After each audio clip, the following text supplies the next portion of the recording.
มันน้ำเต้าเนี่ยเขาเจ้าใช้เนาะโอ้คักหลายทุกคน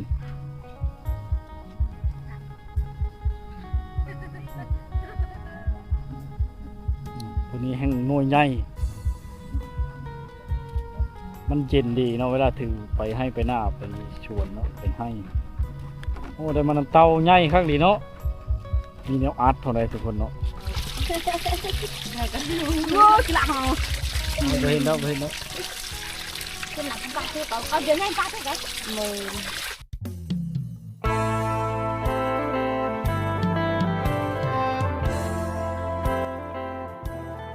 ครับสบายดี FC ทุกคนนะนี่ก็ยินดีต้อนรับเข้าสู่วิถีชีวิตคนไทยบ้านเจ็ดเก้าชิงเคยพี่น้องวิดีโอนี้เข้ามาอยู่ที่บ้านแกงอะล่องเนาะพี่น้องเมืองน้องแขวงชนเขตเนาะหมู่บ้านนี่ก็เป็นหมู่บ้านหนึ่งเนาะที่ยังรักษา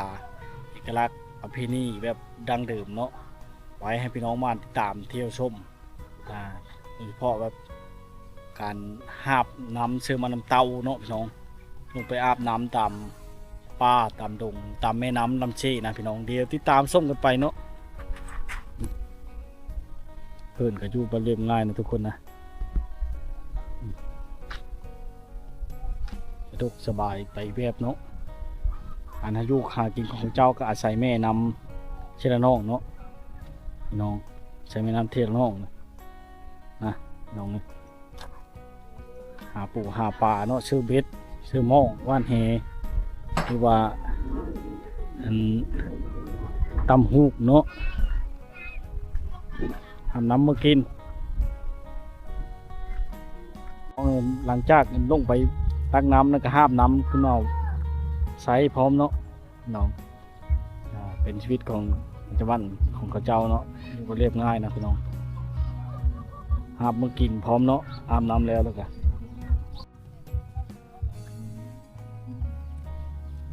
รักชิลงบ่เกิดมุงมันเกิดมุงคนเนาะเกิดมุงเกิดไก่เกิดเป็ด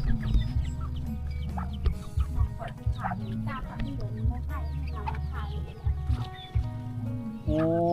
น้ำแช่คือกระห่อโอ้ขมมาขมกินได้ใช่เนาะเป็นยาดีด้วยนะ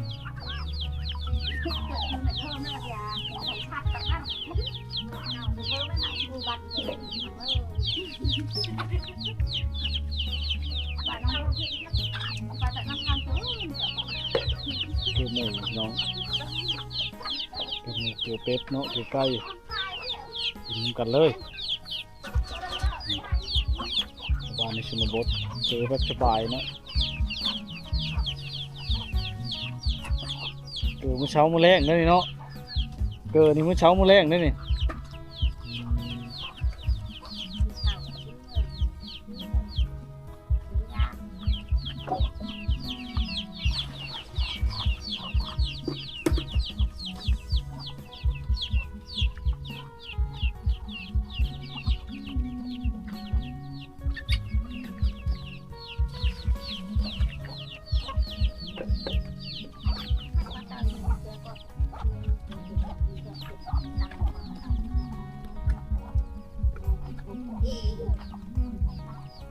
เราตั้งน้ำโอ้ยลายพี่น้องเนาะอันนี้มันค่ำจะชื่อเนาะมันแห้งลายเนาะใส่กระถางเลยในแห้งแข็งแห้งดีเนาะชูชนเลยพี่น้องอันผู้หญิงในชนบทนี่เนาะเขาเจ้าดุเลยพี่น้องดุลีรอเนาะชูชนขนาดเลยทุกคนมาเอาน้ำจากป่าพี่เนาะ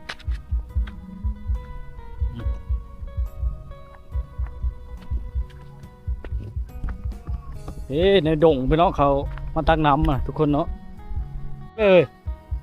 นุ่งเด้อนี่ไปตัวได้มันยืนตันมาเนี่ย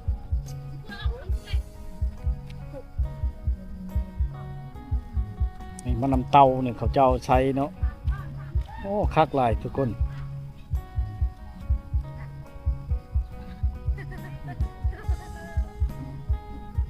ตัวนี้แห้งน้อยใหญ่มันเย็นดีเนาะเวลาถือไปให้ไปหน้าไปชวนเนาะไปให้โอ้ได้มันน้ำเต้าใหญ่คักดีเนาะ มีแนวอาร์ตเท่าไรทุกคนเนาะ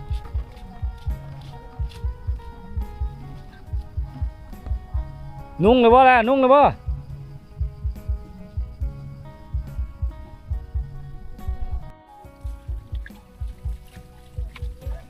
เงินผู้ชายไฟสิแก่เห็นบ่ได้นะ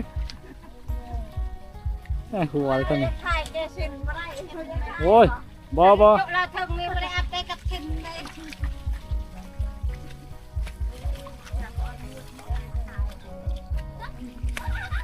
หมดหมู่บ้านเนาะเขามาเอาน้ำนี่เนาะ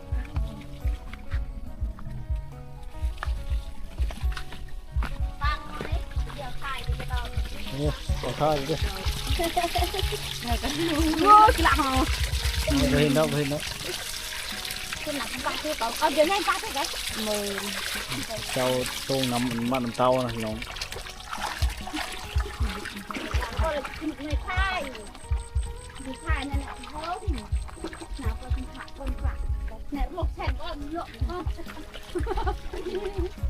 ก็เอาเบียร์อะไร เขามาเอาน้ำเนาะน้ำใส่แล้วก็อาบน้ำพร้อมได้พี่น้องทุกคนเนาะมันสะดวกสบายเนาะบ่อนนี้ก็อ้อบักแห้งทุกคนใส่มันน้ำเต้าเนาะ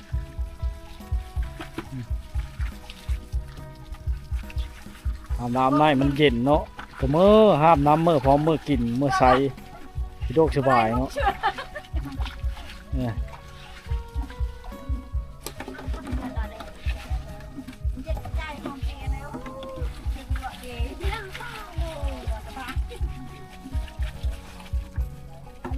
ดีแล้วจุจักฮุกชีจะก่อนมันสิอาบไปเลยอาบเถอะข้อกระยา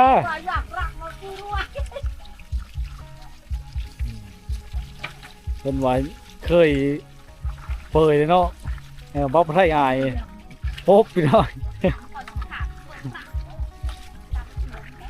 สาวมาเอาน้ำพี่น้อง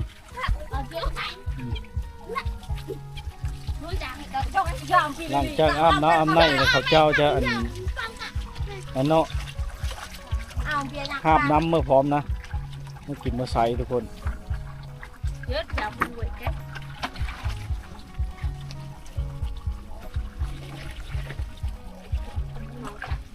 คือในถ่ายไทยเดี๋ยวลง คือบอกขึ้นบ้านเลยนะบอกเพบ่น่ะ บ่ใช่โอ้ย ฮะ อย่างมันก็ไม่ โอ้ยบอกเพ ต้ ต้องมาเอาน้ำนี่เนาะมักเลือดเป็นเป้าไทยกับบริมาเนาะเขาอาบน้ำเก่งใจครับขึ้นมาเลยพี่น้องน้องกำลังลุกเงาเลยเนาะแล้วเราไปตำข้าวมันลงเลย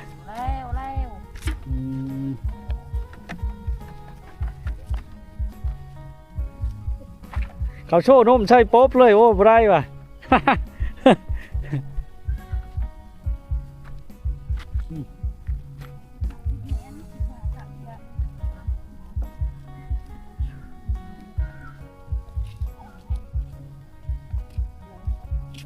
เอาพอดีมาได้อาบน้ำบ่เลย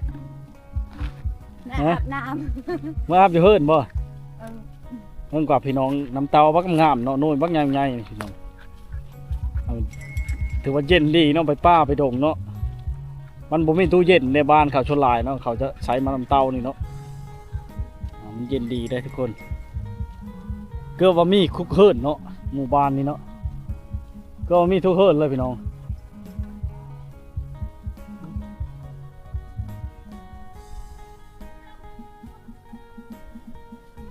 กินต่อดีกว่าไปทางนั้นเลยกินตึ้งแบบ ข้าวเกร็กจอด โอ้ยหายผู้บ่าวอะไรชิดมีผู้บ่าวมาล้มบ่เนี่ยกำลังขี่ต้องเอาน้ำนี่เนาะเอาอาบน้ำตัวไหนนี่คือว่าบางเลิกบ่เห็นนะนี่ผู้สาว15เนาะหัวแกงอะล่องนี่พี่น้องเลยรถใหญ่รถจักรมอเตอร์ไซค์เนาะข้ามได้สะดวกสบายเนาะสร้างขึ้นเองเนาะต่างเนาะมาดูยากเลยก็จะได้เห็นเนาะ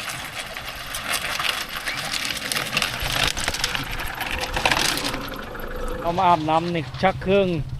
ชักผ้าชักเพ่พอได้พี่น้องคนเนาะผู้บ่าวผู้สาวอาบน้ำใต้ขวมาเลยพี่น้องมันมีหลายคนเนาะ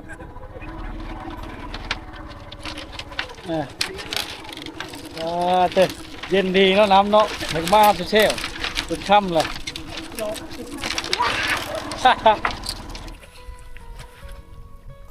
เขาเจ้ามาอาบทุกมือเลยมาเห็นช้างเผือกน้ำปลาเลิกในอาบน้ำพี่น้องโอ้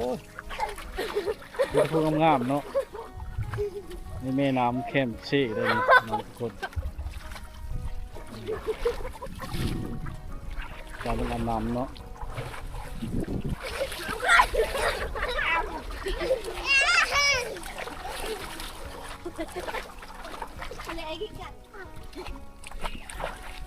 เจ้าผมเนาะ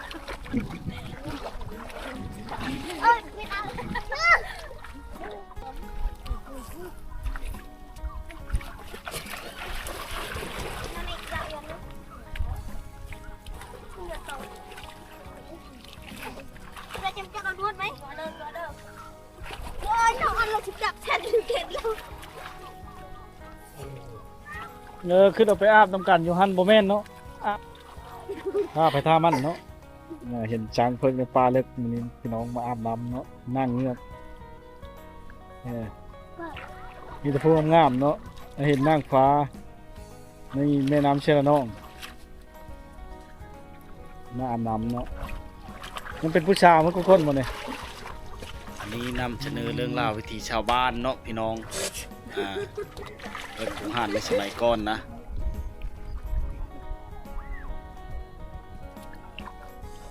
เฮิร์นอยู่ใกล้เช่นี่บ่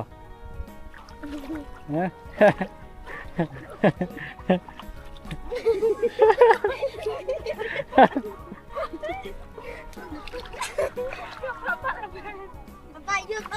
ทางนั้นก็ใส่หม้องอยู่เนาะนั่งเงือกก็งามน้ำพี่น้องมาเห็นนั่งฟ้ามันเนาะมีแต่ผู้งามๆแจ็คชีนเลิศผู้ใดดีเนาะ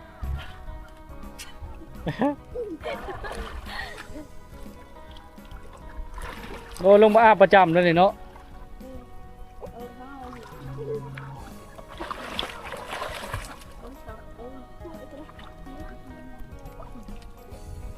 ลงมาแล้วก็อาบน้ำอาบไหมนะพี่น้องท่าไปท่ามันเนาะมันตามชิ้นเคยของกระเจ้าเนาะมีแต่ผู้สาวทั้งหมดพี่น้องเอ้ย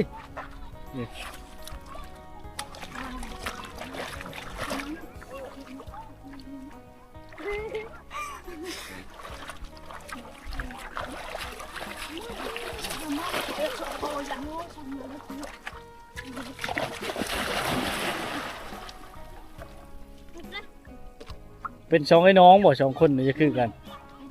จักเพิ่มเป็นพาเพศป้าเต้อันนี้พาเพศพี่น้อง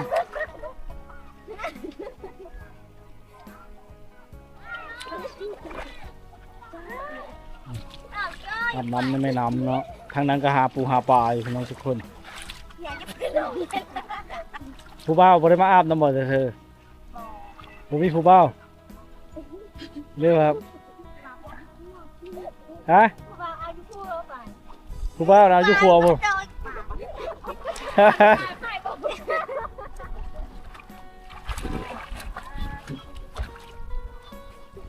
เลิกมันทายเครื่องเลิกอย่างนั้นเด้อจนหนาวนะอาบจนหนาวแบบสบายนะทุกคนนะเพราะแม่น้ำมันบริการบกแห้งเนาะแม่น้ำเชลนองเนาะ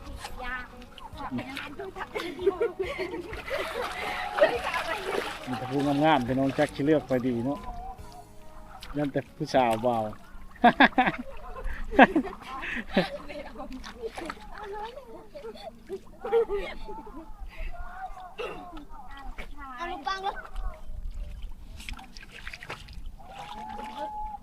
มันอยู่ใกล้ผู้ชายหอมๆเนาะขึ้นแต่หอมอยู่นั่น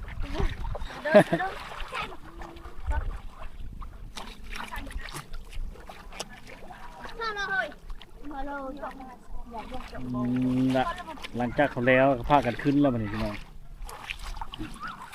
ไปหายังไงขึ้นจะแซวแล้วบาดนี้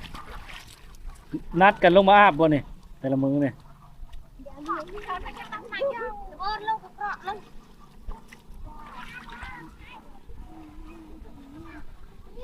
บ่ฮู้ว่าชื่อเลยพี่น้องเนาะบ่กล้าถามกันเลยพากันชื่ออะไรแหละบัฒนามาหาก็เห็นแล้วบัดนี้ฮะพี่เนอะลืมเคิงบ่สาวลืมหวีคือบ่หวีอย่างนี้ล่ะ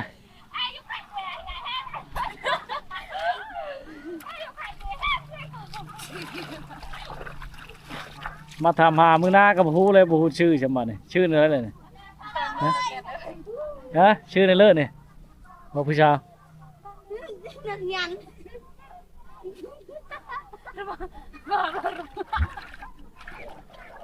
งั้นเราจะใต้ขึ้นวันนี้มาเห็นช้างเผือกในป่าลึกน้องนั่งฟ้าพี่น้องนั่งเงือกมันอาบน้ำเนาะถือว่าโชคดีเนาะเอามาเห็นเขาเจ้าอาบน้ำยังค่ำนะเขาเจ้าจะมาอาบทุกมื้อเนาะยังเป็นผู้ชายมันคือคนบ่มาอาบน้ำเนี่ย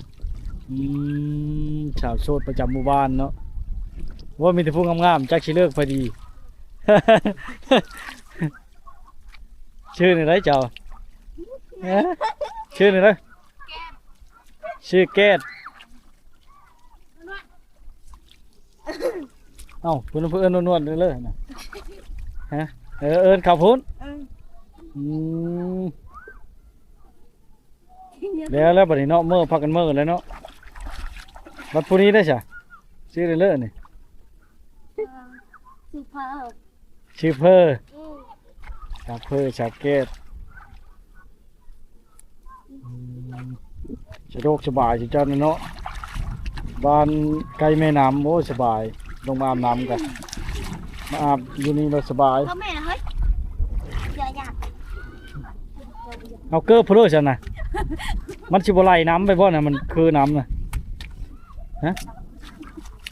เกลือไผ่เลยมันเกลือสุดยอดเลยเกลือเข่าบ่ขอบใจหลายเด้อชาวแก้ดกับชาวยังชาวเธอบ่เพื่อชาวเธอเจอหลายขึ้นแล้วพี่น้องเลยอาบน้ำแล้วเลยเนาะ